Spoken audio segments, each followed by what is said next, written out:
Everybody, I have Brooke here. She has a brand called Musical Breathwork, and I'm super excited to have Brooke here. What originally drew me to you, Brooke, was your teaching style. Just it was captivating for me, and I've been a teacher my whole life, so I really was like, who is this person? It just came up on my Instagram. And then secondly, I was like, the content that you're sharing is right up my alley, right up my audience's alley. You're talking about all sorts of things having to do with the human experience, fascia, cymatics, breath work, everything health oriented and human being oriented. So welcome, Brooke. I'm happy to be here, Ra. Thanks for having me. Yeah. So you started off as a musician, right? You were singing when you were a child? I had the honor and privilege of having such an incredible classical singing coach. His name was Mr. Gonzalez. I barely think he knows how much he's influenced my life. But he taught us how to do proper breath work when I was 12. So I've been doing breath work for the majority of my life. And then when I was 16, I became a golfer. I had the privilege of having an unbelievable dad. If you know anything about golf, my dad has shot 62 twice competitively, which is just completely unheard of. So me and my brother learned how to play golf at an incredibly high level, very young. And just kind of, iron sharpens iron in a lot of those ways. And Right. Golf is all about, like, I'm a 5 foot, 105 pound woman. Like when I'm, soaking wet, 105 pounds is my fighting weight. And I had to learn about this thing called ground force reaction. And ground force reaction is really about how you build momentum in the body from the ground up. And at 100 pounds, I wanted to hit the ball 250. So I needed to really understand how to draw momentum from the earth with as little friction or interference as possible. So between that breath work and then learning how to hit the ball like a Tai Chi person, there was a lot of things that I feel I've been exposed to that were all fascia related and nervous system related, but I didn't know it till now. So it's been an interesting journey, and now I feel like so much I'm teaching actually has just been in my bones since I was a kid. Mm-hmm. Wait, so you started at 16 years old playing golf? Yeah, I did like one summer when I was younger, but I didn't like it. And my dad told me when I was 16 that I wasn't allowed to play golf because it meant gentlemen only, ladies forbidden. And my dad knows that like I'm easy to provoke into action if you give me like a forbidden rule. So I think he was just kind of besting my ego. He's like, you're not allowed to. And the next thing you know, I had announced like, I want to play on the LPGA tour. And then it was just 7 years of absolute devotion to this sport. And I mean, I grew up in South Florida, which is like the golf capital of the world. And so the competition down here Right. as a junior was unbelievable. Like Brooks Koepka lives, his family lives 2 miles from here. So there was 80 of us kids that played at a very high level.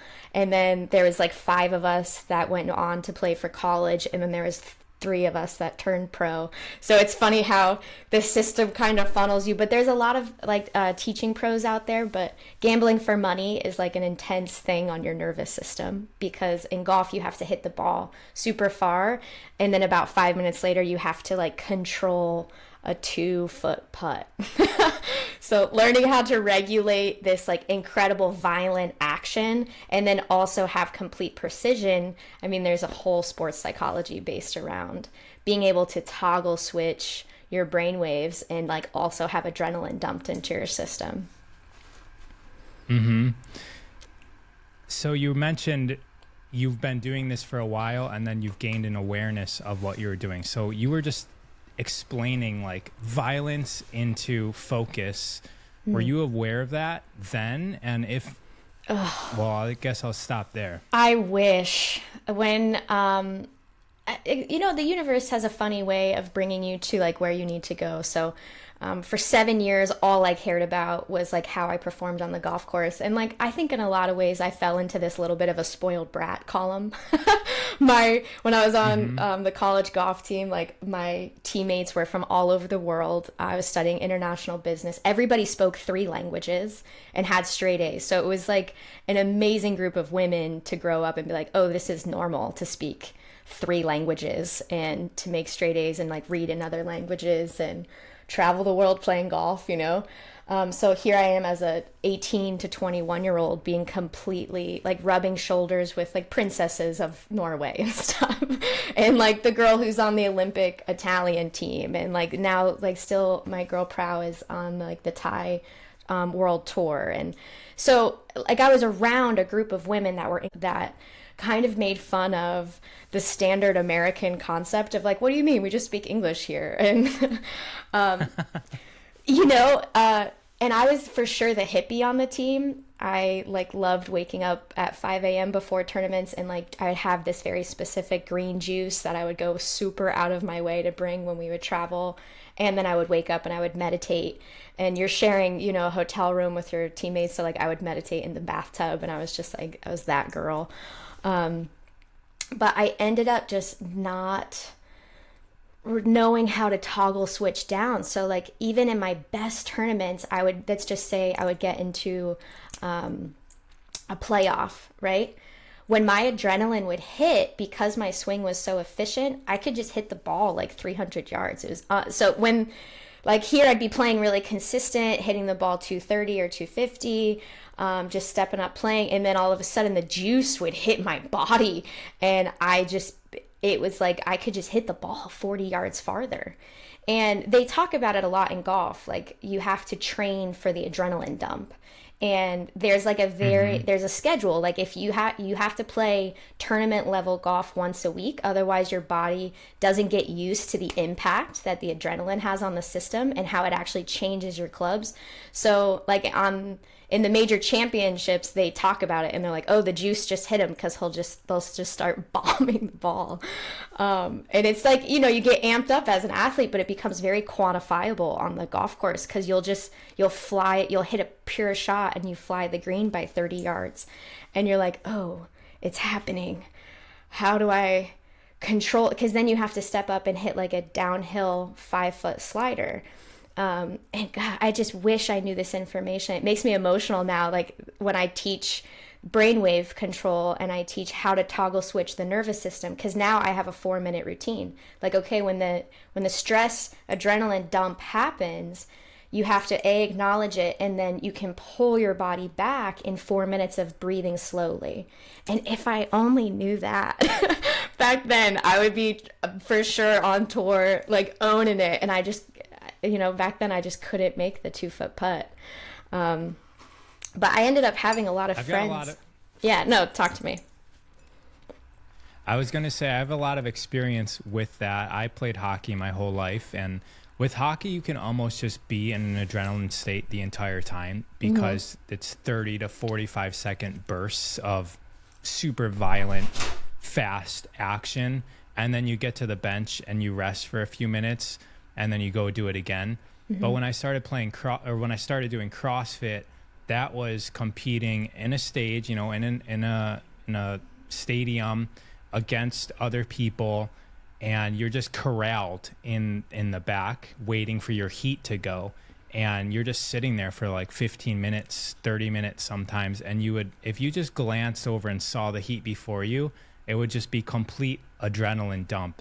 And it was always about like playing with that so that either it happens while you're going or it doesn't happen at all, which would be better, right? Like it's almost like that's like the NOS in racing cars. Yes. You want to like be able to last as long as you can before the adrenaline kicks in. And I felt like that was my advantage against everybody else because I was always playing with my adrenaline. So you're talking about long, slow breathing, 4-minute routine. Is there anything that you could tell anybody else that's an athlete that is Oh, for sure. worried or dealing with this adrenaline? Yeah. So the fastest thing, and it's so easy to show with visuals because when we see how the brain is connected to every cell of the body with the nervous system. And there's this image I love showing in my lectures, and it's of a real nervous system. There's only 4 of those in the world. Most of the time what we're shown is this like cauliflower looking, very plasticated model, and people don't realize like, no, it's embedded into absolutely everything. So when the juice hits your body, it affects like how your toes feel, it affects how your fingers feel. The nos that's a really great metaphor.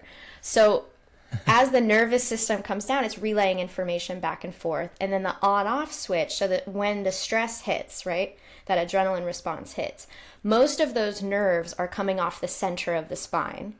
And it sends out a lightning bolt, like through the brain down to the middle of the spine. And then it hits these ganglions. And these ganglions are like tiny little circuit breakers. And when the juice hits that, it's an explosion within the system. And what happens is sugar gets dumped into the liver. Okay, or I'm sorry, sugar gets dumped out of the liver, so you have more sugar in your blood.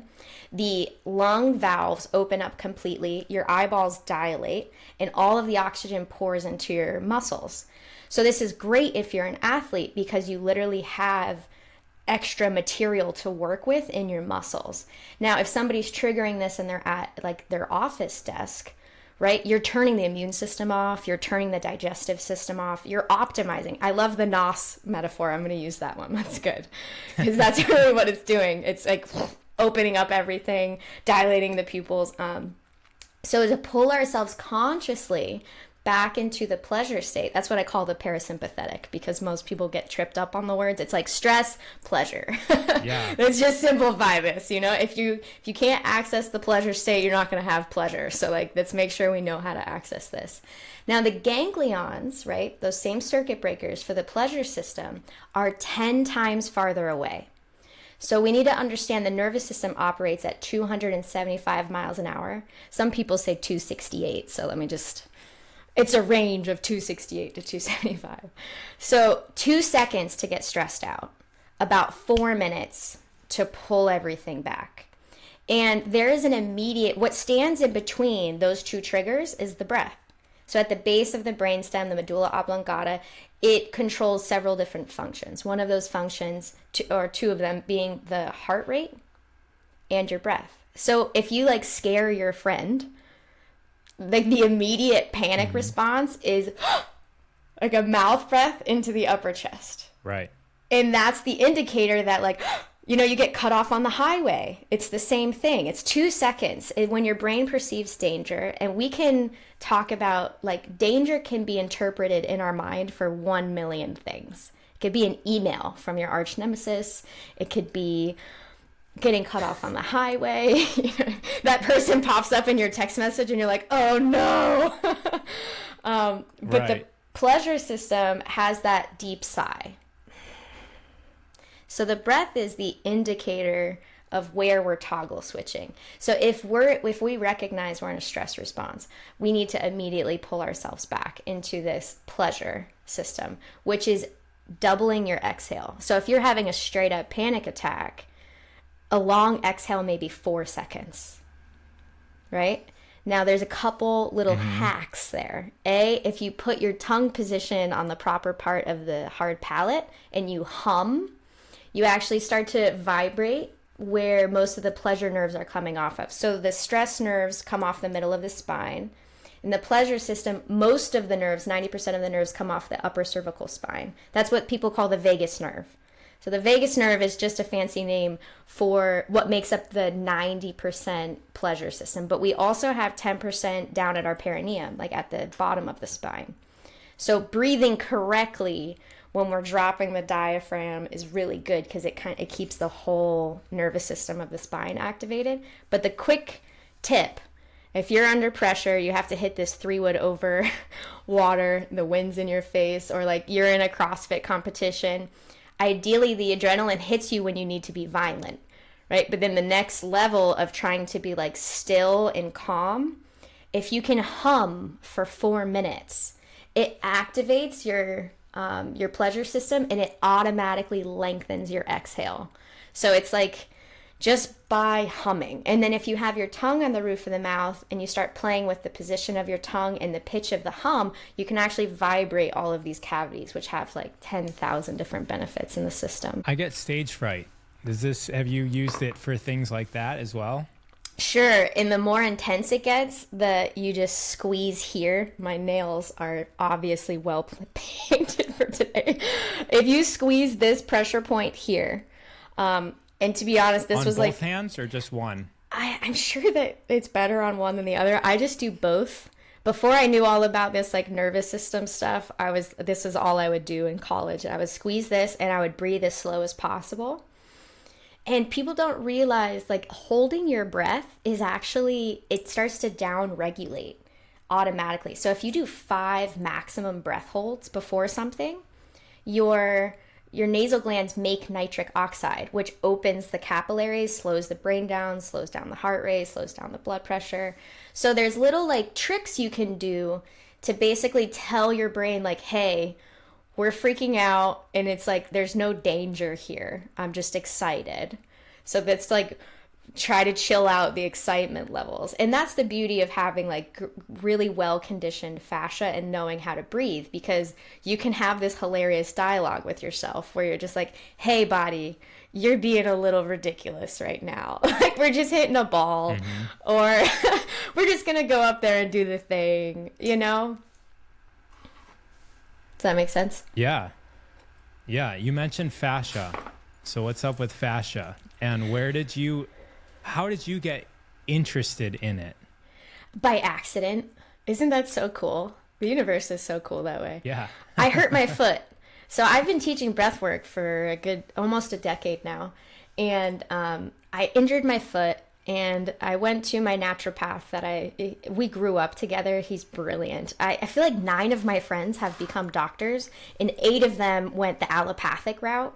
And which I have respect for, you know, like you're graduating with like close to $1 million in debt and like you can just go out and get a job. If you take this other route, I mean, you have to become a business owner, you have to cover your own insurance. So I have respect for both forms. But I noticed that my friends that take this other route, they tend to stay on top of the research because they're not as inundated with clients. And anyway, so it's just a little side note. But anyway, I had a foot injury. That's a good point. I try not to be judgy. Important point. I mean, I look at so many doctors and I'm like, I couldn't do it. Like just back-to-back victims all day long that need something from you, that want something from you. That must be incredibly exhausting. You know, I get one bad email and I'm like, nope, go to this other person. I'm not here for you. I'm here for the champions. So I went to my buddy Bernie, and he's who like in my comments, if somebody asks me at this point, like something that's too technical, I'm just like, telephoning Bernie, like right here, like Bernie will answer this question for you. So Dr. Bernie and I actually met at a plant medicine ceremony when we were like 18. So we've been friends like through the course of time. And I had an injury and I was like, Bernie, what the hell's going on with my foot? I feel like I injured it. I was training really hard, so I just figured I injured it, you know. And he's like, you don't have a foot problem, you have a fascia problem, and it's coming from your calf. And I was like, what are you talking about? And he just palpated my calf, found a spot, and it radiated to this thing. So that's all it took. I just went down a rabbit hole.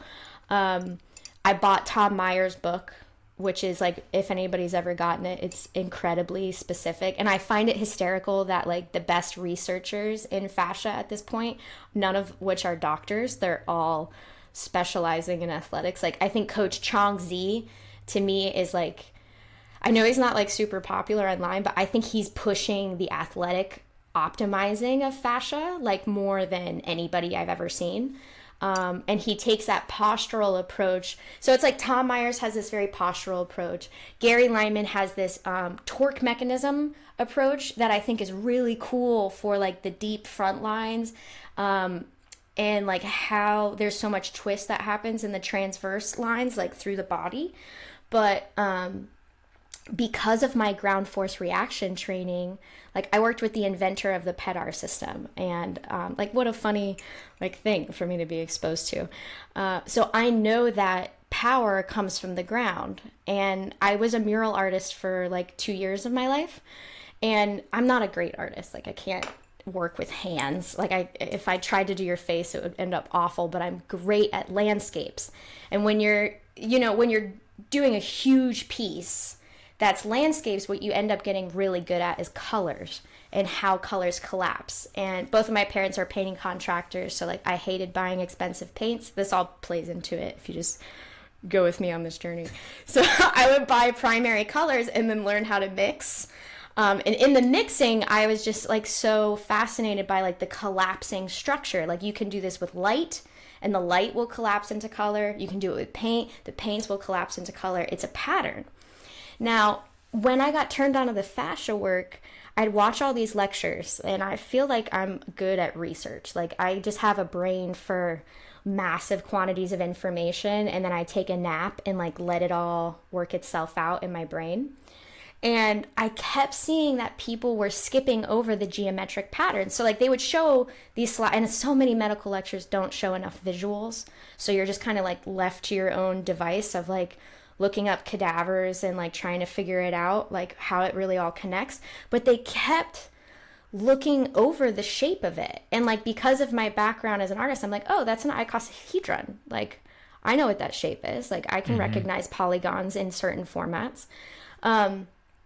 And so I kind of got more into tensegrity, which is really where the fascia work came from, like Kenneth Snelson's sculptures and Buckminster Fuller. And I went on a Buckminster Fuller tangent for a while, where he was basically building different geometric patterns. Like there's only 5 platonic solids, right? And then how these platonic solids can actually collapse into each other. So between Bernie introducing me to this whole concept of like your pain isn't actually coming from this, plus my background as an artist, I kind of felt like I started seeing something. So I looked into every single fascia release technique out there. And I'm like, okay, so what's the pattern here? Like what's the recipe that the Rolfers are using, that the myofascia massage therapists are using? What is these overlapping pattern? The overlapping it's usually expensive. Like most people, to work with a therapist, you got to come out of pocket. Then what I noticed is that a lot of times they're not getting into the deep fascia. So like there's a lot of superficial work that's being done. And then when they're looking at the fascia, they're seeing it as a shearing effect, right? So where the fascia fibers, when you find that adhesion, right, to rip the adhesion apart. And that's what's cool about Gary's work, is because he's not doing that either. But Gary's the only one. Like other than me and Gary, I don't see anybody else working with the geometric collapsing structure. So my approach is always ground up because of my work as a golfer. Like we walk on our 2 legs. If we look at a tensegrity structure, right, the floating compression happens from the base. So you have to have if you build it's like everybody should build a tensegrity structure, because they're going to have so many epiphanies when they do it on their own, because we're still not looking at it right, Raw. Like that's the wild part. We're still approaching the fascia as a biomechanical structure. And because you garden, I can mention this, but like only gardeners really get it. The fascia is the mycelium network of the body. It's highly delicate. So even though we have these industrial strength bands that are on the deeper layers, like the superficial front line, the superficial back line, we're not really dealing with a fiber. We're dealing with a nanotubule that's moving a liquid through it. And this liquid is hypercharged with biophotons. So we're actually dealing with a current.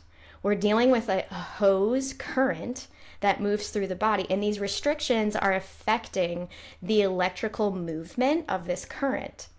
So it's like our approach to fascia, like we need to start releasing the biomechanical concept.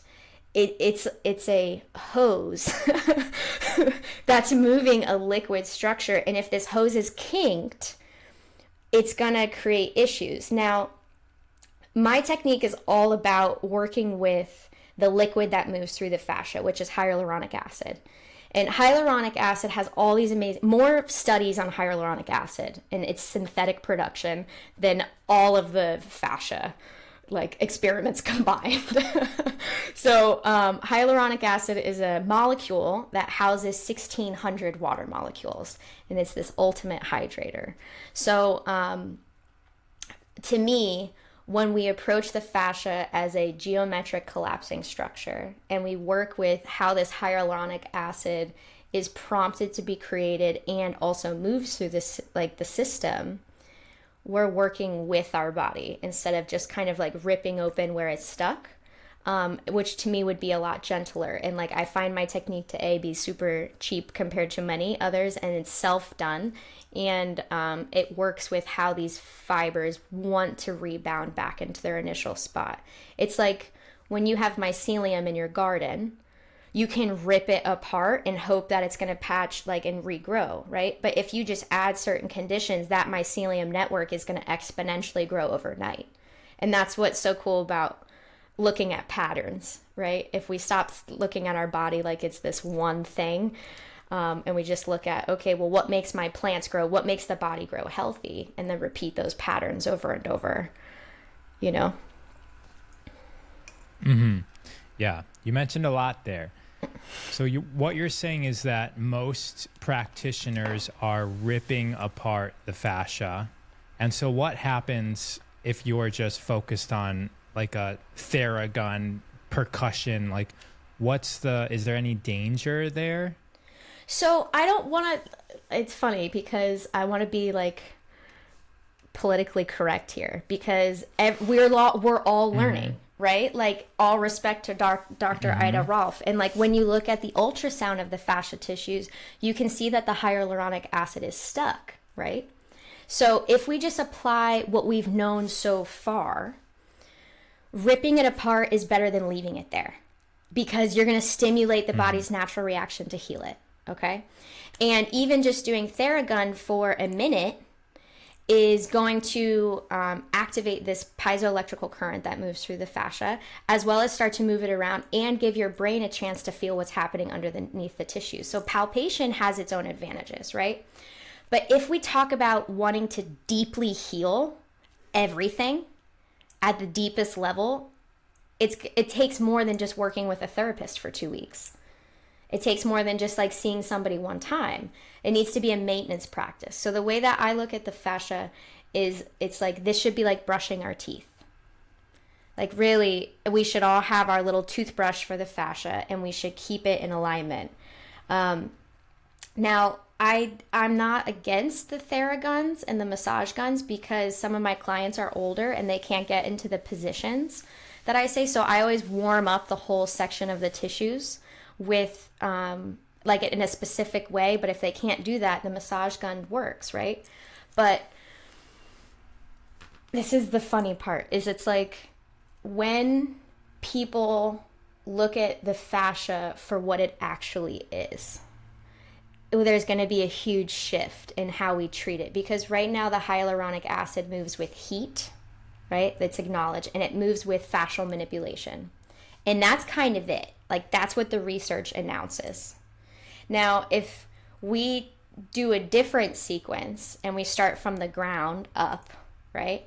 And we start to work with how this piezoelectrical current creates its own heat and creates its own, like it's more hyaluronic acid, then we can actually stimulate the fascia current to self-heal.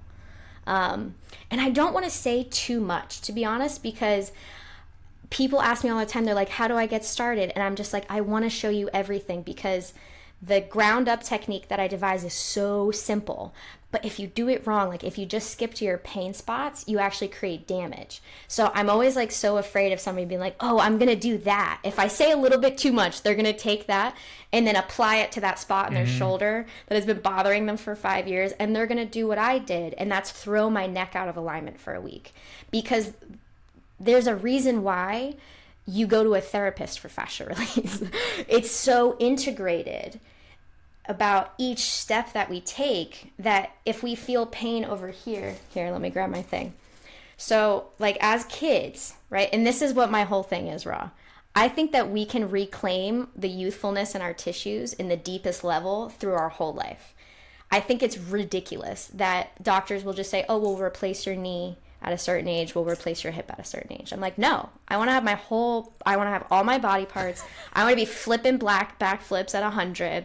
I want to set a new example. I'm not cool with our standard elderly in America. I don't want to be on adult diapers. I don't want to have knee replacements. Like, I want to re-identify what growing old can be. I'm 33, so like, yeah, I'm still young, but like, why not reclaim that? And I had serious injuries in my early 20s, and I'm in way better shape now than I was. But like, imagine as a kid, right? We're spring loaded. The fascia fibers are moving over each other, gliding with this hyaluronic acid. And then we experience our first like trauma, like we get kicked in the face. We jump off our friend Jimmy's roof and like twist our ankle. And then, so this is our first adhesion, because when we cut ourselves, the fascia fibers have to fold into each other and heal, right? And now let's say 10 years go by, we have another issue on this side. And then this is what we're told aging is, just constriction and lack of mobility. And what I'm trying to show people is that this is just bad hygiene. This is just bad fascia hygiene. Like, because if we just allowed this to heal and then we reopened these, then we would just have normal spring-loaded mechanisms. So in the past, right, it was normal and natural to have your teeth fall out around 35 because we didn't take care of our teeth. So it was just a normal and natural response to aging. You know, if we didn't have a hairbrush, it would be normal and natural for everybody to have dreads. And it's like, oh, but if you know how to use detangler, right, and a hairbrush, and you start at the bottom, right? Because if you met somebody that's never used those things, they'd start up here, and you'd be like, no, we start at the bottom. So to me, this has just been a missing ingredient. And like, I know as someone who, you've probably been the same, like you've been at the elite level of athletics, pushing it, right? And stretching is now important. Stretching wasn't taught in schools 50 years ago. Stretch it, like we grew up with PE where you would do a warm-up. That wasn't the case. So in exercise science, to me, that next level is adding massage. And I got to credit Dr. Bernie for telling me this. He's like, it really should be training and stretching and massage. And I'm like, what are you talking? Nobody's got that much money to have as much massage as you need. But it's self-massage. And it's done specifically so that we can regain our hips. Like when I started doing this work, I can't believe how bad of shape my one right hip was compared to my left hip.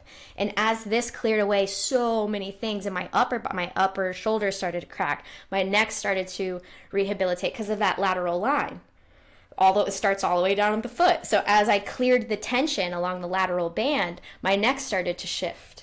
And it's like, oh, this is why we got to start from the ground up. Like, to jump to pain spots is only going to kind of mess with how this fabric is working. We walk on our feet. We should start at our feet always. The hair thing, that actually makes a lot of sense to me. Because, yeah, you can't just put a brush up here and go down, because those knots are actually going to get worse when you do that. If you guys, I like how you brought out that tensegrity ball. If you guys would like to see more visuals that Brooke demonstrates, they're in plentiful amounts on her Instagram, Musical Breathwork on Instagram. Do you have TikTok and YouTube as well, Brooke? Not yet. My digital content is in its infancy, but I'm getting better all the time. I do have my lectures available on my website, and those are loaded with visuals. Right. So you've got your website, musicalbreathwork.com, and you have courses on there as well. Is there that you were mentioning being able to work with your fascia? Is there a course for that on your website? Yes, it's called the Deep Fascia Reset, and it's ground up, and I'm really proud of it. It's affordable for people to use, way cheaper than a massage. It's easy for them to learn the sequence, and I broke it up so it's a science section, and then it's the walkthrough section, and then there's an infographic for people. And I'm really hoping that this can just be adopted, just like brushing our teeth. Like, it became normal for all of us to start brushing our teeth around 1938. So it was when World War I kind of hit that they started promoting like dental hygiene and like the fact that we should all have this regular maintenance routine. I think it would be very cool, Ra, if in our lifetime it became normal and natural for people to take care of their fascia, and like when they injured it, there was a certain protocol that they went through to take care of where things get stuck together. Because it's not a big deal to release that. you know? Yeah. And I really like that you're bringing up history and dates and research that's been done, because it's really hard to take that perspective within a singular life, because all we know is what we know here. And what you're talking about, it could be hard for people to recognize that the way that we've been looking at the body is off. It's like off the target. And you really get the awareness that that could be possible when you start looking at history, and we're like, well, 200 years ago we didn't even know what nerves were, and it took like 100 years before it was even accepted in the scientific community that we generate electricity, and electricity is traveling through the nerves. And the way that you're talking about the tubules of fascia reminds me of when they were like, everything's mechanical, no, it might be electrical. And yeah, this is really cool. It's new, and you're discovering and sharing, which is amazing. This is what we need to do. And if there's practitioners out there, those books that you mentioned, like Tom Myers is anatomy trains, right? Yeah, and he's got a very postural based approach, you know. Right. Oh, are you looking for more books? Are you fleshing me out for more textbooks to read? No, you mentioned a lot. I was just like, go back, rewind this, and look up those people that you mentioned, because that's a resource of information. You mentioned collapsing geometric structures, and you mentioned the platonic solids, which all kind of fit into each other, right? Just over and over and over again. Are you suggesting, what I'm imagining when you say that is that the fascia works in a similar way?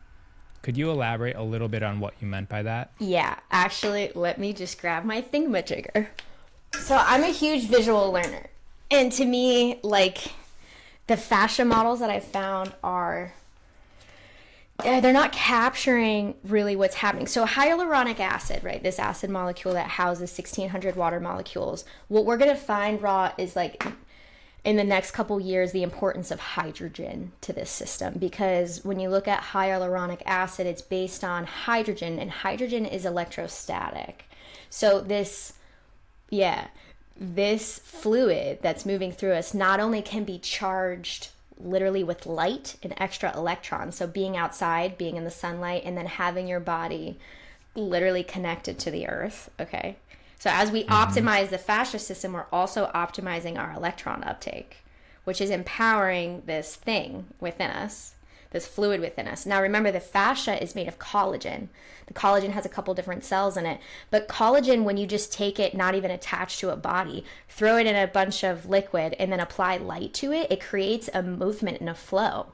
So by itself, the fascia structure has a flow to it before even an electrical charge or breath or nervous system input, anything. Like, I'm an artist, right? Like, this is my take. So pretend this is our quad, right? And I have a bunch of oil in here because we're mostly oil and water.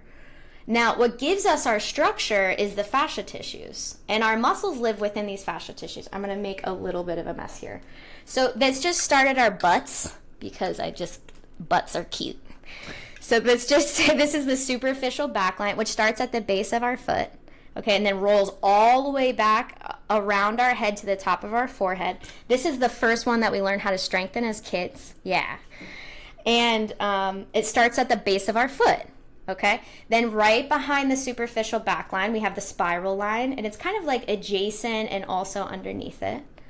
So as kids, these like little cubes, they line up perfect, right? And we can almost like brush them. And then behind the spiral line, we have the functional line. And when these are all operating, the back of our body can just like fluidly move. And like this would be our butts running. And then in doing so, everything like just looks really solid, right? Like it looks like we're meant to move this way. And like there's no cellulite when we're younger. There's no like injury. We kind of have infinite energy. Now, let's just say we experience our first issue, and our first issue is kind of deep. Like let's just say tore a muscle because we did something silly, jumping out of a tree. And then we heal up on the first level, right? Because like we still stretch a little bit, or like we might have done like the Graston method where you're like moving the scar tissue around. But then on the deeper layers, or like with metal devices. Scraping.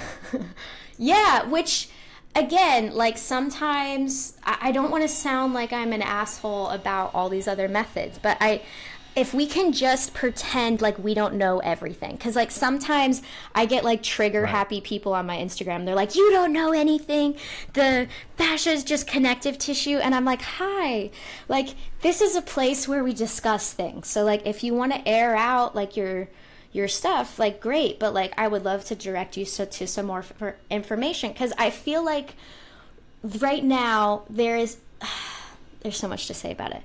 There are programs within people's minds that are so protected. So it used to be religion. So like 50 years ago, if you were somebody that didn't believe in the same religion, there was almost this violent protection of that neuron cluster. Like, how dare you not believe in the same religion as me? You should be violently cut down. And now we experience that similar protection of neuron clusters around government. Like, God forbid people talk about politics in a neutral state of mind. Sometimes the veganism, and I was a vegan for 8 years. I'm no longer a vegan. But, like, that transition of being vegan to not a vegan, there was, like, whoa. I was, like, inciting murder amongst friends. And I'm like, you guys, I just need bison meat. I'm in the high mountain country. Like, my body needs iron. I'm sorry to upset you so deeply, but like, this is my health journey. Health journeys are intuitive. They're like your own adventure through your time and space. And I noticed that it's around allopathic medicine. So people have these protection mechanisms. I call it the squares turning into circles. Because like if you live in this box, like if you built your brain around, I'm never going to question authority. I'm never going to question the government. I'm never going to question doctors. And I'm never going to question the law, right? So these people have built this box, and then their safety mechanisms in their mind are super respectful of that. And then when you take psychedelics, or like you read a book that opens your mind, you start to unfold that little line that you made, and you start to ask a lot more questions, but you live in a different reality. Because if you question the government, right, so there's a lot more questions behind that. If you're just like open to even exploring, like, what if they're wrong? Like, what if it is propaganda? Right. That one question is like a gateway drug to a rabbit hole. And then allopathic medicine. And some people end up having a bad experience in a surgery, or a bad experience with a doctor that makes them start to question. So sometimes the opening is kind of traumatic. Sometimes the opening is natural because people are like, wait a minute, this doesn't logically make any sense. But again, that kind of unfolds into a different reality. So I'm going to say this, right? And there's going to be people that are like, she's wrong. And it's like, okay, like we're just doing our best to learn, right? So this is still biomechanical, Ra. Like when we think of adhesions and how they're working, like you can't really see it on here. So imagine the adhesion is no longer at the front of the body, right? But it's stuck on the deep tissue. Now you train on top of this for years, and you lift heavy weights, and you do all these things. Now, when you're 50, you go to the doctor, and the doctor says your knee joint is all messed up. We'll just replace it. And you're like, what do you mean? I've been eating good. I've been training hard. What do you mean my knee joint is messed up? What do you mean my hip is messed up? I am the pinnacle of health. And for me, I think it's because these deep fascia lines have been folded over and damaged in the past. And then when we train on top of this, it pulls our joints out of alignment. And if we just knew how to take care of what was deeply in here and then maintain it as we train, we'll have no joint issues. It's ridiculous. Don't you want to have your real knees? But the reason why we got to start at the foot is because the foot is so intense. Like, we have 26 bones in our foot. The whole leg only has 4 bones, including the kneecap. So if it's wrong down here, right? So we go to school. We're 8. We go to school at 5, right? They put us in shoes. So we have fascia in between all these toes. Okay, then they put us in these shoes that crush our toes together. What does that do to the fascia down here? Okay, then we don't have shoes that like use our mobility at all here, and then we're stuck in a desk where we're collapsing the tubules at the back of the calf, under, like just over the calf, at the front of the hips, underneath the shoulders and the neck. So it's normal and natural, based on how we treat the fascia fibers of the foot, for us to start throwing our natural posture and gait off at a super early age. So we got to take care of this, open this back up, and start looking at this way more from the ground up. If we're going to look biomechanically, if we start looking energetically, it gets wild. Because then, how much do you want to geek out right now? Do you want to geek out pretty good? Yeah, keep going, because you're talking about movement, and you've mentioned breath work, that there's some sort of, let's talk about prana. Let's talk about the energy and how all of that affects reality itself and the body. So Dr. BJ Palmer is one of my favorite doctors that ever existed. He still has the best percentage of, his success rate was 90% for 30 years. It's the best success rate of all time ever. Nobody's touched it in clinics. There was also an entire FBI unit devoted to destroying his work, and he wasn't allowed to publish in public papers, so he had to create his own publishing company. But he had a clinic based with an allopathic center literally adjacent to his, and at that point he created what we know of as Western chiropractic. But for the last 30 years, he only would adjust C1 or C2 because he believed in the power of the nervous system. He invented a machine. I forget the name of it. It's so long. It's like freaking 15 letters in it. He invented a machine that measured the electrical impulse of the energy that enters the brainstem. And the brainstem is the first thing that forms in the body. So sperm and egg come together. At that juncture point, brainstem is formed. Now, they call the brainstem the God zone. That's where our electrical voltage enters the system and then goes up to the brain for thought and then down through the body as an experience. But if we can just like open ourselves up for 2 seconds, that we are not the brain, we are not the body. We are this electrical current that moves through this system to experience reality in a state of awareness, right? Then we want to make these radio towers that we exist in highly optimized so that we're connected and not dulled out to this electrical charge.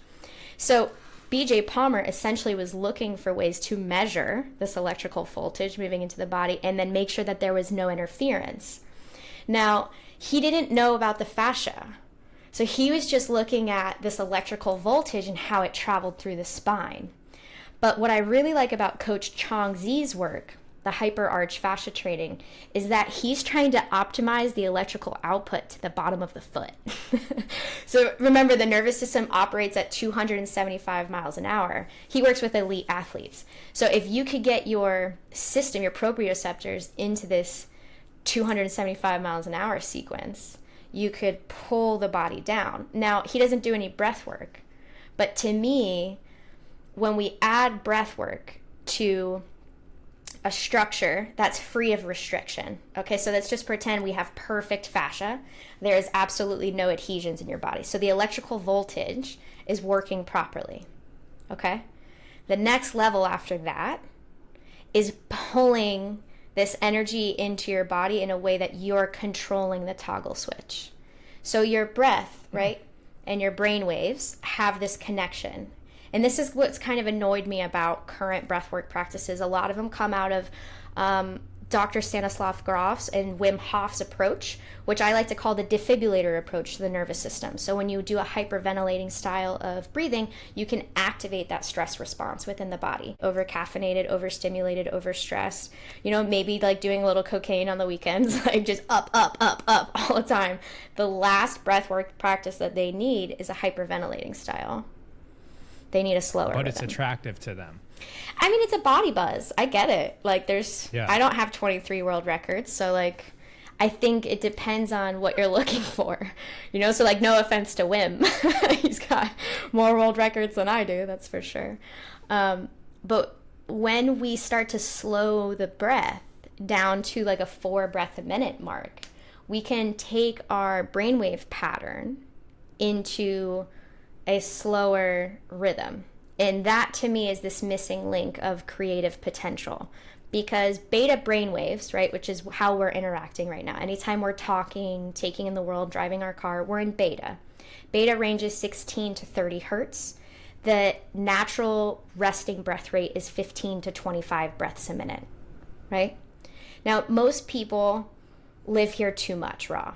And like we're going to see as we get older, there's going to be a group of people from like our generation that potentially have early onset Alzheimer's because we've been multitasking since we were kids. We grew up with text messaging and phone calls in this kind of overstimulated atmosphere. And when that happens, when you're high beta for too long, the neurons get really tired and create something called beta calcification. And it's a precursor to Alzheimer's. And it's just the brain getting tired, just like if we would wake up and run a marathon. Now, to heal beta calcification, we need to experience something called gamma brainwaves. And right now in neuroscience, they say that us Americans experience gamma for a half second to 1 second at a clip maximum.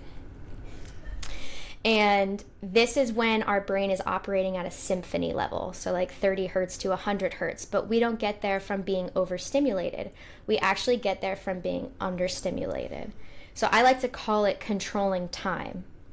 So most people, when they meditate, they may or may not focus on the breath. Maybe they can drop their breath pattern into like 8 breaths a minute, and they're controlling their neurons. So they're telling their neurons, I want you to focus on this. And that's like what a lot of, like today's age little like gurus, like science gurus, preach, is like how to drop into this 8 to 15 alpha brainwaves, and start to like visualize and project what it is that you want. But there's a layer deeper to me that should be the real goal, and that's theta. Theta is 4 to 7 hertz, and it's where we are as kids, and it's where your neurons are off-roading. So to me, the most creative potential that we have is in theta, and this is when we're in dream recall. This is when we have intuitive thoughts. This is like where we live as children, where we're looking at our reality, and the reality is making an impression upon us because we're present enough and open-minded enough to get there. Now, theta is 4 to 7 hertz. So for me, I like to take that breath wave rhythm and be like, okay, so 4 breaths a minute. This is how, if we can stay at 4 breaths a minute for 10 minutes, just watch. Just like, don't control the mind, just witness the mind. Try not to be cued with, so I do a lot of, I call it musical breathwork, because my cues for inhales and exhales are instruments. So you inhale on this sound, and then you exhale on this sound, and you hold on this sound. And when people are taught to breathe properly and we clean their lung field out, so like most people don't know you can detox your lung field. There's just a sequence you move through to do it. So I specialize in a 10-minute sequence that optimizes the lung fields, gets people to feel the muscles that actually pump the lungs. We make those muscles super flexible. We make them super strong. And when you do that, and it just takes 10 minutes a day, basically all of my clients double their lung capacity within 6 weeks. And if you have like a 5 cubic liter lung capacity and you get to 10, your natural breath wave pattern comes down and your brain wave pattern comes down. So instead of staying in this like hyper anxious high beta, you're kind of floating lower.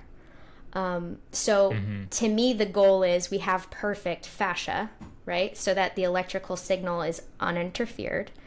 But then we start to consciously toggle switch with our breath pattern, and that's going to change our brain waves.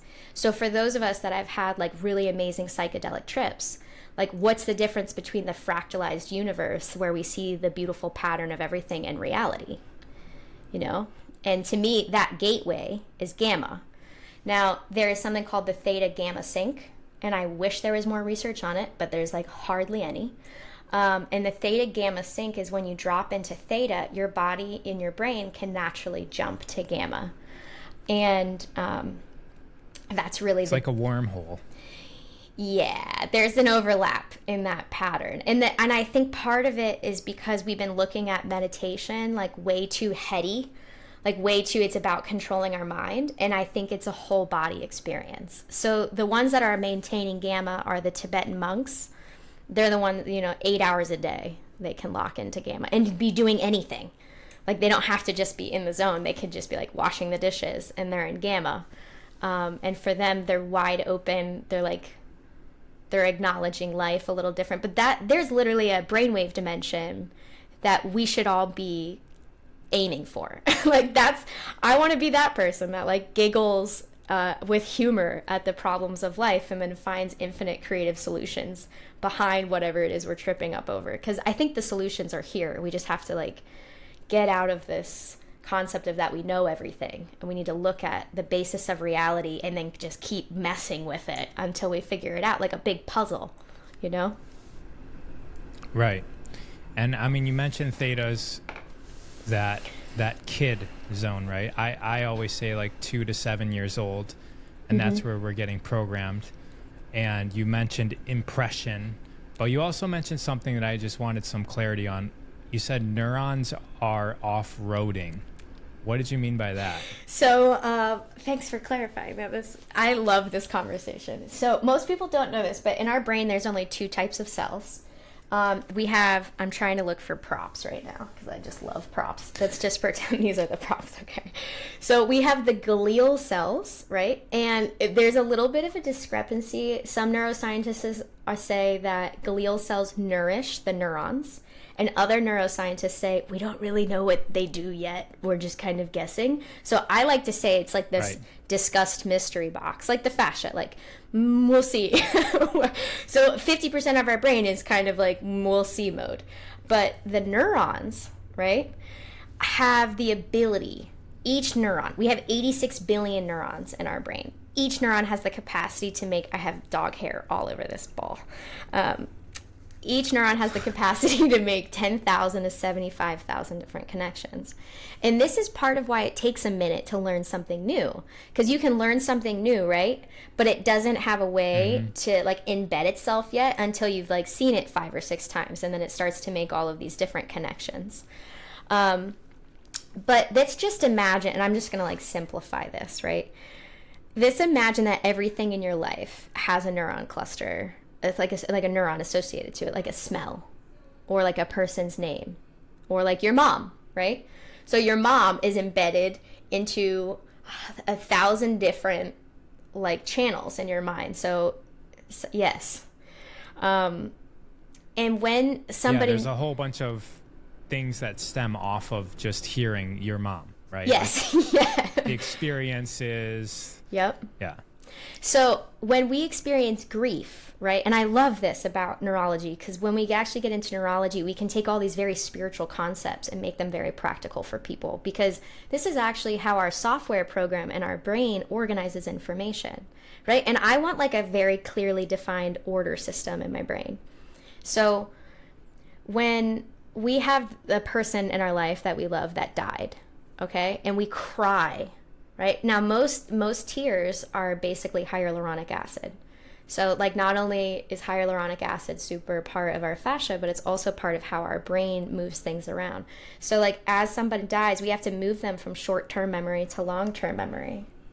And this creates a whole chain reaction within our neuron field that's very visceral, very physical. And the same thing happens for somebody who's overcoming a drug addiction. So you have a stress response, and then you've taught yourself, okay, stress, I'm going to go and do this activity. Like for me, it was ripping bongs. Like 8 years, I would get stressed and then I would just smoke weed. And then like, instead of feeling the stress, I had this other trigger. Now I got to a certain point in my singing career when I realized I needed to make a choice. I could no longer do both. Because I would get to the top of this song by Ronnie James Dio, which is like for sure my favorite singer of all time, and my voice would crack, or if I hit the note, I would cough, and I'm just like, okay, am I a smoker or am I a singer? Like I can't be both anymore. I've gotten lucky to this point. So in order to break this habit, like, so I had for years stress, smoke a bong. You know what I mean? Like this was the neuron pathway. So like when I'm talking about off-roading, okay? So here's this pathway I built for 8 years. Yeah, finally circling it back. What am I talking about again? So stimulus reaction. Now to break this reaction, okay, I have to come up with something that's a higher desire of my own. Okay, so this is where mantras come into play. This is like why mantras actually work. So stimulus, I would pick the bong up and I would be like, I'm a singer, not a smoker. And I would put it down. And for 28 days, every stimulus, so stress, I'm a singer, not a smoker. Stress, I'm a singer, not a smoker. Stress, I'm a singer. So after 28 days of rewiring my neuron, it could finally let go of this reaction. But it was because I had a solid enough, short enough little mantra to start reconditioning the neurons. And it's like, so pick a topic. Like you go through a breakup with someone, right? And this person is part of all of these neuron clusters. Experiences, wonderful times, fantasies of the future, luxury experience, like all of this stuff, right? Now you guys broke up. Now you have to rearrange how your brain thinks about this person. And if it was a bad breakup, sorry. If it was a bad breakup, you can actually attach all this negative energy to all these experiences, right? Or you can say, I'm so grateful for everything that I've shared with this person, and I'm just going to store all of these experiences into this little neutral box of gratitude in my brain. And like, even if they're being an asshole during the breakup, you just hold on to this champion mindset of like, I'm going to be grateful for all of our time together. And when you do that, you stop eliciting the stimulus reaction response within people. If you make up your mind that you're going to go through a breakup and you're not going to lose energy and you're only going to take away like the beautiful bittersweet parts, and you're just going to like allow everything else to just be part of life moving forward and part of the flow of moving forward, then you can put this person and all that time that you invested into them into this beautiful, neat little box called grateful neutrality.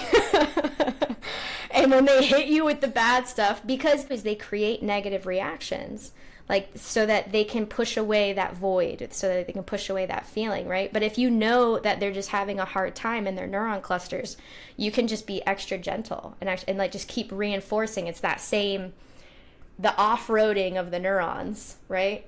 We want to make connections that bring our life energy. So off-roading in the neurons is taking this perspective that if we look at our brain like a storage unit, every book that you take in adds neuron clusters. Every documentary you take in adds neuron clusters. Even the trash TV people take in. Now, if you fill your mind with trash, there's going to be a lot of trash up there that your thoughts constantly bump around. But if you fill it with like hope and optimism and research and experimentation and pure curiosity, when you just witness your mind do its thing, there's going to be stuff that you see that no one else in the world sees, because of these pattern overlaps. So like as a child, there is this thing that we can do. And I want people to remember like how you could change a bunk bed into a pirate ship when you were with your cousins. Or you could turn a tree into a mansion, right? That you sang songs through to your top of your lungs. As children, we have this capacity to transform the environment and take people with us into this like fantasy realm. And that's why you play like teacher when you're a kid, or you play whatever, and then the adult comes in and it like crashes this imagination construct that you have. Can you remember that? Do you remember those moments? Yeah. We can do that as adults. Yeah, I'm getting a lot out of this because, I mean, I speak about theta all the time. It's super important. But you're even saying that it's not just simply reprogramming our emotional responses. We can literally make meaning out of life in different ways in theta. We can fantasize. And then gamma, I think about gamma as like a samadhi state. It's like if you look at the memes where somebody's meditating and then they meditate more and then they're just like filled with light. That's like where I'm imagining gamma to be. And so theta is kind of like a way to unwind and restructure the self. And then gamma is like the flow of the infinite source of energy through the self. That's cool when you think of fascia with the like literally light, right. Like it's how the light moves through the body. I think that these monks are holding and maintaining gamma because they're super hyper trained with breathing. And it's funny because I'm a singer, right? So when you sing certain genres like opera style, right? It's about these long controlled sustained notes. So the exhales become like 20 seconds long, and you're at a max inhale, which maybe took you 5 seconds to get to, and then a 20-second exhale. So you're at, when you're singing like, you know, Gregorian chant style songs at the top of your lungs, not only are you vibrating the entire pleasure system here, right? But you're also at this you're at like 2 breaths a minute, you know what I mean? Maybe 3 breaths a minute. So you're vibrating. And then if you're belting into like an acoustical structure, there's this whole thing. And it's like, there's a reason why chanting is done so often, like everywhere. It's breath control at its finest, and then you also add these sounds, and like that's where cymatics to me is going to help everybody make the jump. It's like, we're not meditating with just our brain, we're meditating, it's a full body experience. The more we can look at this like an electrical voltage, like we are the radio tower, we are an electromagnetic device. And it's normal for people, I'm looking for my phone, like people accept that the phone emits a frequency that at 8 feet. So like if you sleep with the phone within 8 feet of your person, you are picking up on a transmission charge from this. Now, why don't we apply that philosophy to the body? Because that's what's happening. So research has shown that 30% of people have this superconductive nervous system. And all that means is that they can perceive something happening outside of the skin. But that makes sense. If you have a halfway decent fascia health, like if your fascial hygiene's optimized, right? So people call it intuitive or empathic, and it's like, no, you're just a little healthier than the average person. You're not dulled out. But you can feel and perceive what's in your charge. And like that's what's so cool about the Heart Math Institute, is like they're just trying to pull people into this reality of the fact that we are emitting a signal and picking up signals. But when we know how to breathe, and we know how to toggle switch our breath down, then we add the cymatic stuff to it. Like I have a whole theory about how we can get to gamma and maintain it, but it's going to take, A, we got to breathe right, B, we got to get the fascia clean, then we can explore the interstitium together, because the radio towers aren't locked into the earth. Like some people can't even walk outside with their shoes off because like the mechanoreceptors are so toxic, or the pH level in the body so off. So it's like we got to get them back in the body. And then when we do that, all this other stuff will become fun. It's crazy. I remember when I first started walking barefoot, and it's difficult. I mean, I couldn't even walk down the street after being in shoes and hockey skates for my whole entire life. Mm-hmm. And so it's so easy for practitioners to just tell people to go ground, but they don't realize how difficult it is for somebody to take off their shoes and just walk outside. Every little rock or bump hurts. If you were to go like on a limb, and I don't know if you have an answer for this, but the way that you said it before, it seemed like you're in this unknown phase. But if you were to guess what the glial cells do, like what their actual purpose is, without holding you accountable for what your answer is, what would you say their function is? Wow, what a cool question. I love that you gave me like creative expression on it too. I really feel like they're going to be part of this magnetic nature, which I don't think we have a good understanding of at all. But like the fact that the hyaluronic acid that moves through our system is electrostatic, like the more you can feel that, right? Like less tension. And I'm always telling people during the fascia release to like go into the pain. Like don't try to distract your mind, literally feel it, because when we do it right and we follow the sequence and all the conditions are met, which is, it's simple, but it needs to be presented in its full form. You can feel the alchemy of the body. You can feel the fascia fibers go from solid to liquid, and then it's gone. And with the glial cells, I think that there's this untouched thing about sound, to be honest. Like I really feel like the future of all of the fascia reset and everything has to do with sound. And so many of the cymatic techniques are done with synthetic sounds, and they're done on people with bad fascia, not breathing right. And they're also playing with this binaural thing, which is about the brain creating balance. And I'm like, I was the first one that bought the Equisync CD, like when I was like 15 years old. I was like, let me play this while I sleep. So I'm like into it, but I feel like there's this huge missing component. And like part of that is because I'm a musician, and like I go really out of my way to make sure my instruments are tuned to 432 and not 440. I make sure that like my classes have live music, not synthetic sounds. So like I'm a believer in what happens when you have living sound. So like I've had a piano, I'm on piano number 3 now, and this will be the one that I have till I die. And pianos, like just your beautiful standard upright, is a harp, and each note is about 3 strings. And I'm oversimplifying it a little bit, and it's welded together, and then it's in this box. So you have a situation where you have a metal structure that has strings laid over it inside of a drum, essentially.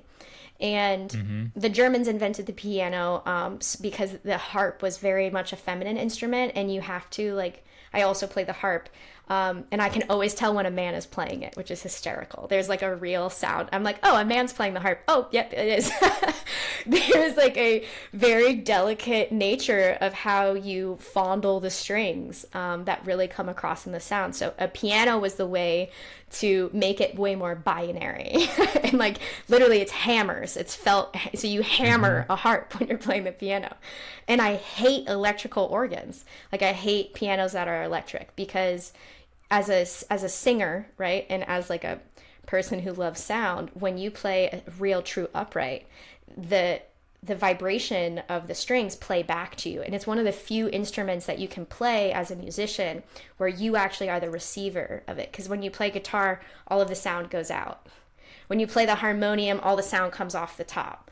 But when you play like a nice upright, the sound comes back to you. And there is something that happens in that experience when you have an instrument at 432 and you're breathing right and the sound's hitting your body, that, and then if you incorporate singing, there's this whole gap to me about consciousness.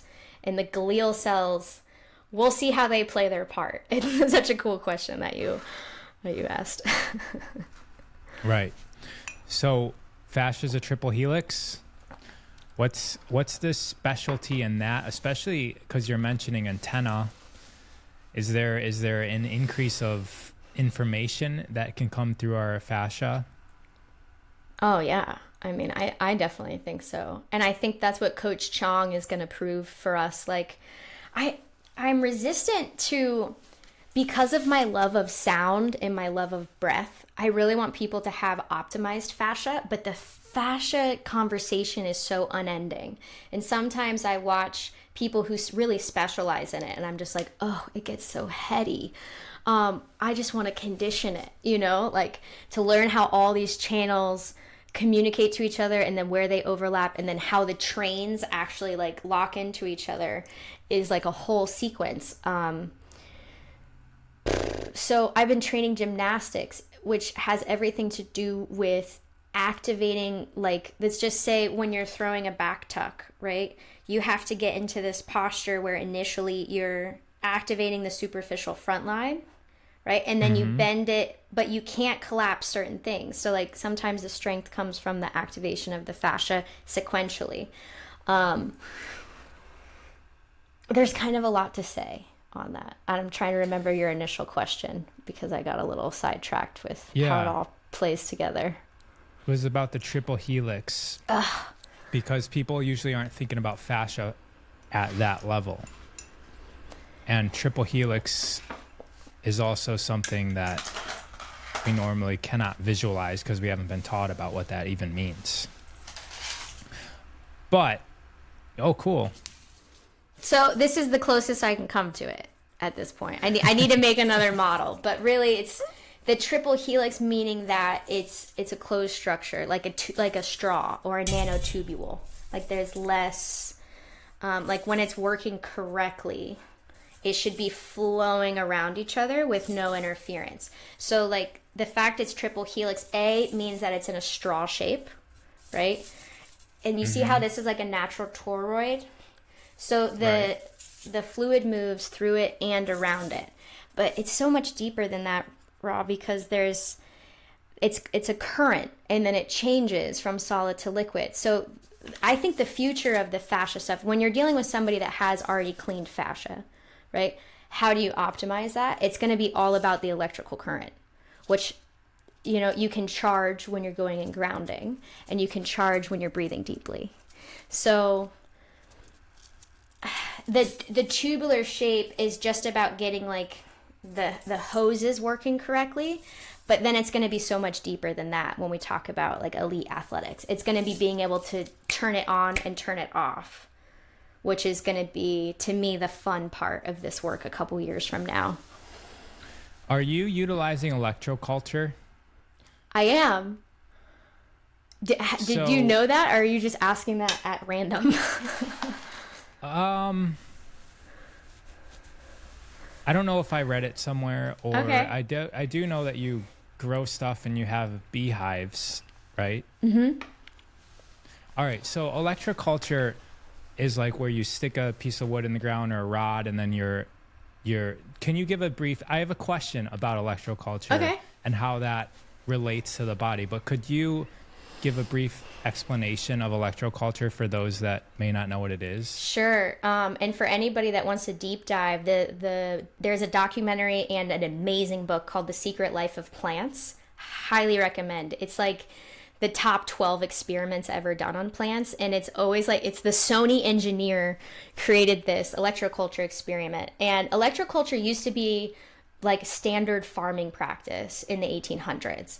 And what you're doing is you are taking the magnetic field of the earth and charging it, like basically pulling the charge of the earth upwards vertically. Now there's a couple different ways that you can do this. The way that I've been exploring it is rather simple, but in that book there's several different ways where you actually take a pyramid. You can do it with a pyramid structure, or you can just actually like have a vertical line where you take copper wire and put it like 3 feet over the ground. And just as the copper wire is facing, let's just say north and south. So like it does have to do with congruence of these magnetic highways that exist, right? So when you take something like a conductive amplifier, which copper is relatively cheap. You can buy a couple $100 worth and just kind of basically play with it in your plants. And then you're taking it, you can either stick it vertically straight up and down and just let it happen by itself. So like the earth's charge will kind of be thrown up and around it, just like what trees do. Or you can take it and put it horizontally north and south a few feet off the ground, or you can just lay it right on the ground running north and south. Now, copper has this really cool mineral to add back to the ground. We used to actually use copper tools. Copper, it kind of helps discharge electrons, and there's a mineral component into it. But a lot of the gardening tools that we use now actually are kind of damaging to the soil and damaging to the electricity of the soil. So I live on a farm, super blessed. I live in the cottage adjacent to my parents. So like, ironically, I found myself after being married and divorced and then back home, and then I outfitted our old garage to be my cute like house.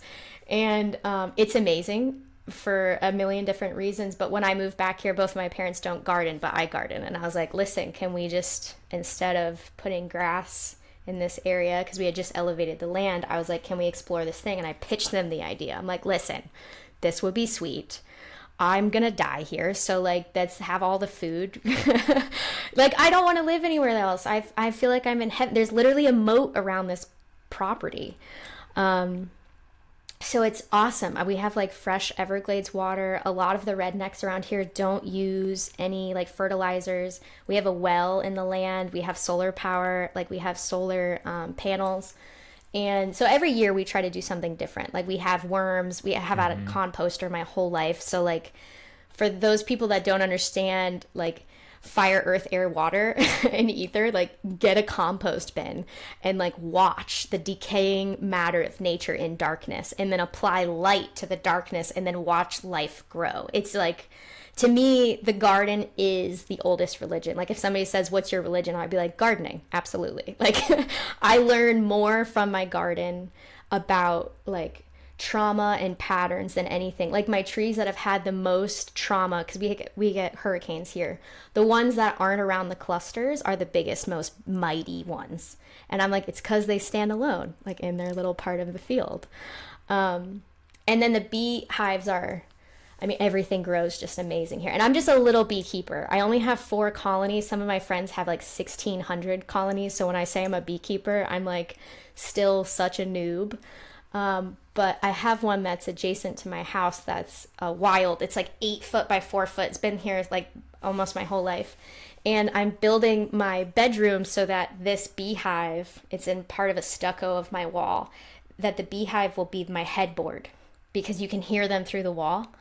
And I'm like, yo, I can't wait to just like dream with the bee, like this giant wild beehive, like adjacent to my head. I believe I'm like vaguely remembering some sort of therapy with the buzzings of bees. Yeah, it's in Sweden. They have a couple places you can go. And what they do is they take hives and they put it under basically like a sauna bench so that the hives are captured. And then you lay, it's like apiary therapy or something like that.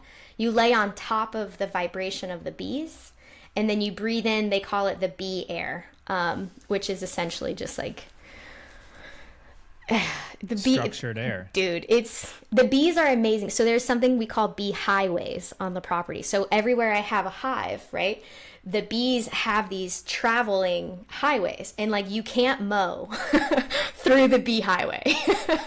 So there's these like little paths where it's like, yo, you don't go over there, that's the bee highway. And the higher, like people that live in a neighborhood, they can still keep bees. You just keep the bees on your roof, and if you have a bad storm come, you just have to put like a huge brick on top of them. So you can have your bee highways be elevated, but mine are low because I like plant flowers for them. But they roll on these like almost magnetic like ley lines. And I gotta tell you, I think the bees have helped me acknowledge the fact that like certain like radio frequencies are systemic. Like they'll just go straight through a concrete wall and they'll hit your body all the time. But there's other frequencies that have a patterned field to it, which is like really interesting. But the bees to me are what help me understand that. Like if I take the bee box, right, and I move it 5 feet, they are so confused. They have like it takes them hours to figure out that I moved it 5 feet. But so the rule in beekeeping is you move it only 1 foot a day. So that there's like a little bit disorientation, but like they don't get confused about it. So they have their own like natural things. And they also still don't know how bees fly. And they've put these little trackers on bees, and there's these particular bees. They are the most magical things you've ever seen. They look like I feel like I'm an avatar every time I see one. And they're called orchid bees, and they're straight up fluorescent metallic. And orchid bees are specialized in finding pollen from exotic flowers. So they like really go out of their way. And if I plant an orchid and then move it, like the orchid bees will still like be looking for that other orchid for months. Like they have this amazing ability to retain where they saw the flower. And the orchid bees can travel across a 30-mile-an-hour wind dead straight. So it's not like they're living in this dimension outside of airflow. And I know it's from their vibration. I've also had these encounters with the bees where they fly right in front of my face, and I feel like they're doing something to my energetic body, like where they're flying in a cross pattern. And I don't know if it's just because I smell good to them, but it's happened so much where I kind of feel like they're almost blessing me with their own little structure. Yeah. I just had to pull off what an orchid bee looked like. Dude, aren't they? I have like a bunch of dead ones that every time I find a dead one, I'm just like sacredly putting it on an altar. Aren't they amazing? Those are real. Wow. Yeah. These are crazy looking. They're so shiny in real life. I mean, it's like you're an avatar. You're just like, this is life. So peacocks, right? People don't realize. So peacocks eat this certain fruit from a tree. And this tree is one of the most psychedelic plants that exist in nature. It's so much like we can't, as humans, digest this in whatever quantity. I have 4 of them on my property. So I have wild peacocks show up a lot. Like I've had this crazy experience of wild peacocks flying over my person, and they're like incredibly, what's the word? Clumsy flyers. They're huge, yeah. I know what you mean. Yeah, they're like, there's way too much movement in how they fly. It's like not athletic at all. But they make this awesome sound, and I sing back to them, and it's just like part of my life. But peacocks eat this psychedelic fruit and seed over and over. And when you look at a peacock and you realize, like, oh, they're eating this, like, that's why you guys look like an Enochian angel embodied, and you have eyeballs on like every feather. And like when they're babies, they have these little crowns, like literally little crowns. Then the first thing that comes out of the pattern is the little eyeball. So it's like little eyeball crowns on top of their head. It's like, you guys are just tripping turkeys like this whole time. And I think these orchid bees too, like when something's that metallic and fluorescent, you're just like, you guys are living in another dimension probably. Right. Well, I mean, it is some sort of the same technology that UFOs use. Like I've looked into it as well. Like they're not affected by our atmosphere somehow. We don't know how they fly. We can't replicate it. But yeah, it's vibration, right? When a bee flies by you, you can feel that vibration. But the reason why I brought up electroculture was the way that you explain it was great, because when I look at my little copper rod that's in the soil, I'm thinking to myself, okay, so the plant is connected to the earth, it's grounded, but how does this copper rod increase the vitality of the plant? And can that impact me? Like, am I like a copper rod as well? And you mentioned triple helix. We know our DNA and the lines of our bodies that's spiraling up.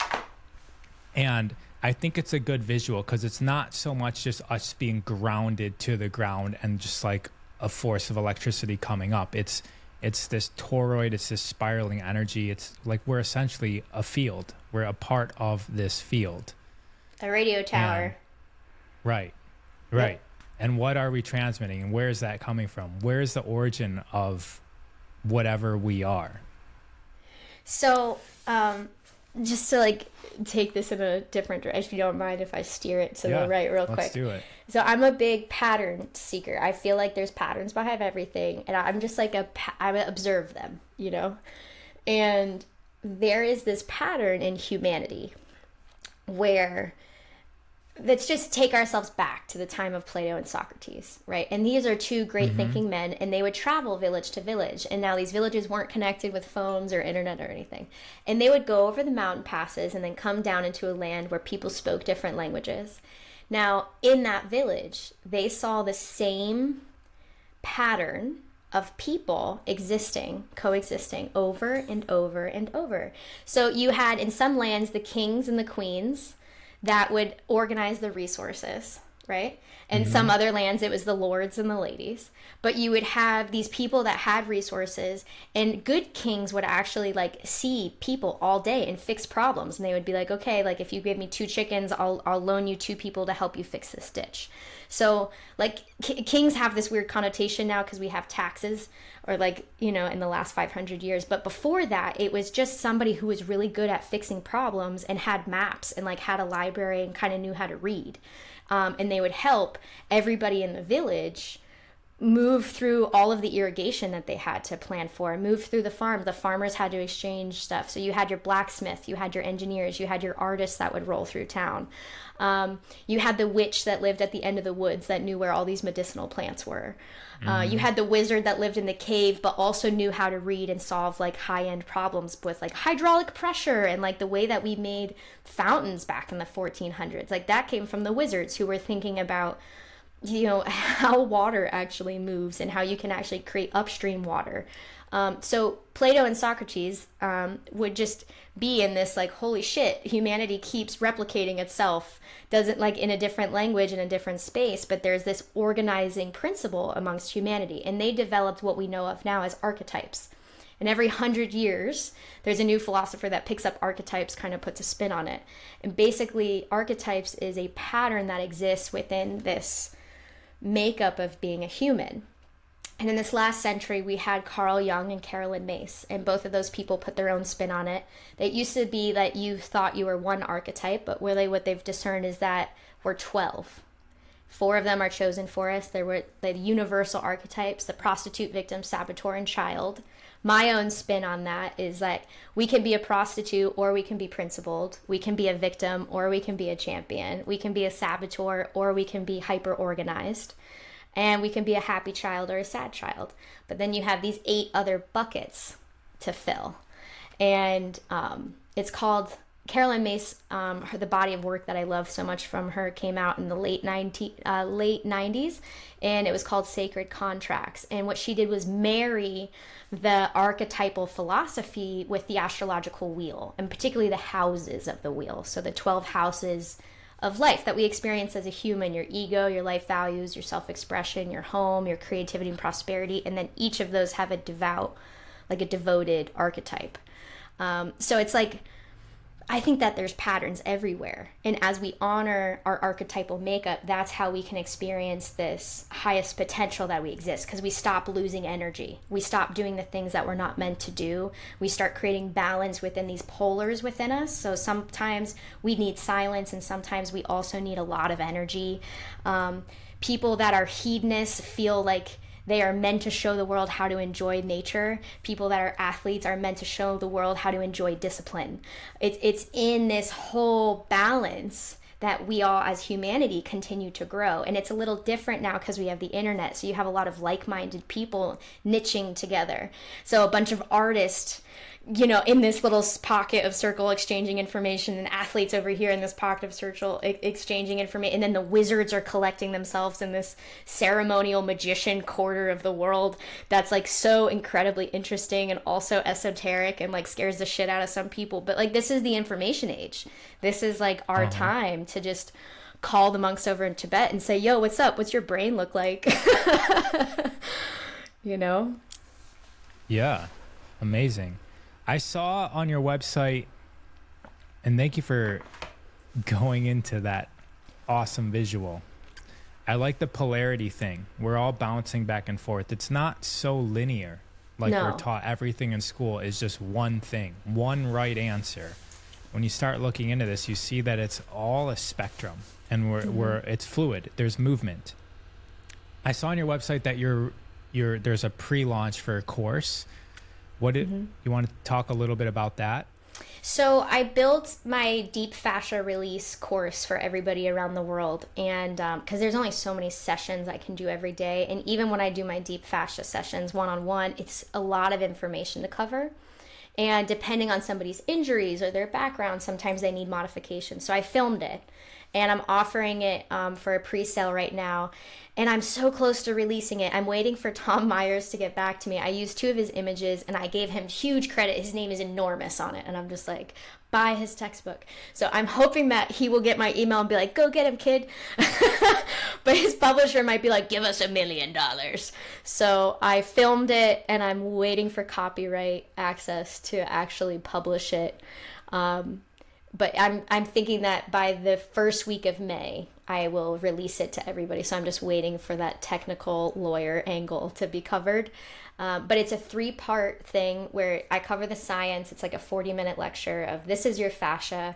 This is why it's important. This is how we damage it. This is how we fix it. These are the rules that we have to do so we don't throw our spine out of alignment, because it's a simple technique, but it's very powerful.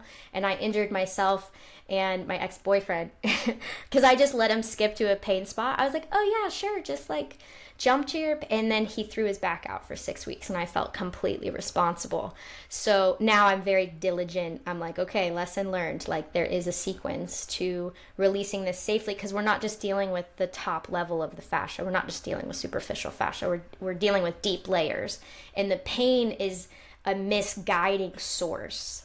So anyway, there's a science section where I cover all of that, and then a walkthrough where people can just turn that on and do it with me in repetition. And then when they memorize that sequence and know the rule, they have a little infographic to follow that they can print out. And then about 6 to 9 months from now, I'll release the upper body portion of that, because oftentimes by the time people get to the hips, the shoulder issue clears. So I don't want people jumping to the shoulder and neck problems. So I'm going to be tailoring the next release of that very like behind a paywall. Like, you're not allowed to have access to this information until you're 6 months into this, because I don't trust you. So that course is, there's a lot of people doing that now, where like you don't let people just speed through it. They have to do the work. It like a video game. That's why I keep trying to tell my website guy, I'm like, can we make this like a video game? You know, like path working, like people start here, but they go like this. And he's like, I don't know if that's, we can do. I'm like, but wouldn't it be cool? They're like, enter level 1 of your fascia and breath mastery. Because the dialogue changes very quickly to electromagnetic training, which isn't Googled. And I've been advised that like, if I called it electromagnetic training, that nobody would get what I'm talking about. But really we introduce people in a biomechanical way where their brain is ready. Like, they know they need to breathe better. There's going to be a lot of issues that come out with like e-cigarette use and people looking to detox. There's already a lot of singers that find me, but people that struggle with anxiety issues, just the breath alone really, really helps. Then people that have chronic pain but are training and their diet's good, they're like, what's up? And it's like, it's your fascia.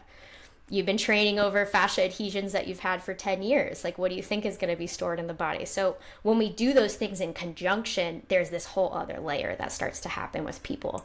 And that's what I'm like so grateful to hold space for. But it's like just the foundation is the fascia and the breath.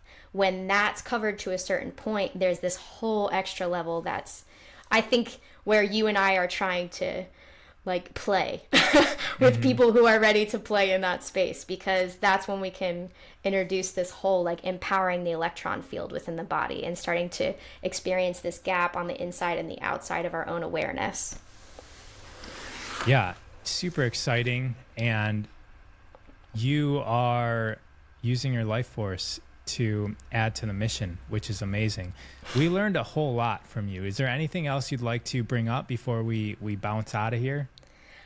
Just reminding people that they have everything they need to heal within them, that it's simpler than they think it is, and that by playing with the pieces of the breath and the pieces of the fascia, they can find deep relief of these things that they think are bigger problems. So just by gaining an understanding of the muscles that control the lungs and how the nervous system interacts within the body, they can actually develop their own tools. So if we just continue to be open-minded enough to look at the patterns and make up our own mind, there are simple ways through navigating our lives and doing it in a way that's more fun and more humorous than the generations preceding us have made it look. I'm so grateful, and I hope that you receive the gratefulness of everybody else listening and watching now and in the future. Everybody, Brooke, Musical Breathwork on Instagram, musicalbreathwork.com. I highly encourage you to go check out what she's doing and to follow along for years to come, because Brooke, you're on the path of discovery and you're sharing at a high level, adding to the lives of everybody. Thanks, Take Rob. care, everybody.